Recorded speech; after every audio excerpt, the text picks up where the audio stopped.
আমাদের পলিশ, এটা dashboard polish, এটাকে আমরা দিয়ে ফাইবারের যেগুলো মাল আছে এটা পানিটাকে আমরা ঘুলে এটা একটু মুছে নেব ভিজা কাপড় নিয়ে।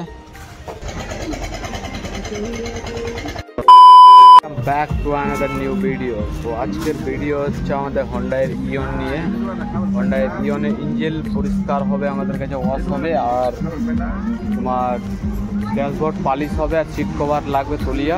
তো আমাদের কাছে এসেছে, দেখতে থাকো। এই যেখানে সামান রাখা রয়েছে, হ্যাঁ এখানে রাখা রয়েছে তো আমাদের তলিয়া, এটা dashboard polish, engine polish and dashboard polish, আর এটা ইঞ্জিনের জন্য আবর্জনার জন্য এটা অ্যাসিড। এই যে আমাদের গাড়ি, তো ইঞ্জিনের কন্ডিশন কি রয়েছে তো তোমরা দেখো। এই যে ইঞ্জিনের কন্ডিশন কি রয়েছে দেখতে পাচ্ছ।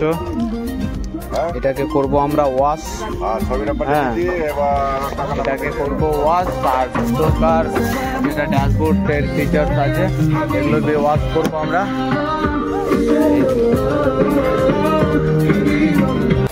ভিতরের সিটগুলো এগুলোতে আমাদের তুলিয়া লাগবে, এটাকে তুলিয়ে দিয়ে লাগিয়ে দেবো। তুলিয়াটা রাখা রয়েছে সামনে পিছনে সব জায়গাতে তুলিয়া লাগবে। আর ড্যাশবোর্ড এবং প্যাডটাতে পালিশ করবো আমরা খুব সুন্দরভাবে। তো দেখতে থাকো ভিডিও। সবচেয়ে প্রথমে তো আমাদেরকে ইঞ্জিনটা ওয়াশ করতে হবে। এই যে জল আর শ্যাম্পু নিয়ে এসেছি, এটা পানিটাকে আমরা ঘুলে একটু মুছে নেব ভিজা কাপড় নিয়ে। তারপরে আমরা দিব অ্যাসিডের পরে পালিশ, ইঞ্জিন পালিশটা দেব। দেখতে থাকো ভিডিও।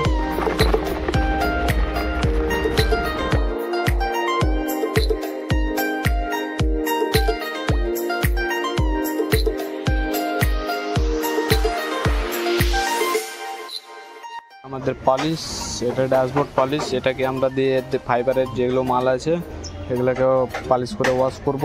হ্যাঁ এরকম কাপড় দিয়ে আমরা ধুয়ে নিয়েছি, এটাকে আমরা ওয়াশ করবো এবার। দেখতে থাকো ভিডিও।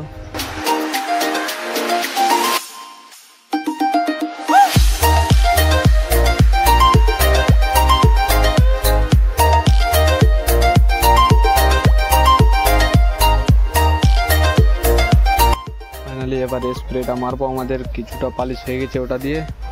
এবার আমরা স্প্রে মারবো, যে জায়গাতে হাত যাচ্ছে না ওই জায়গাতে স্প্রে মেরে পলিশটা করবো।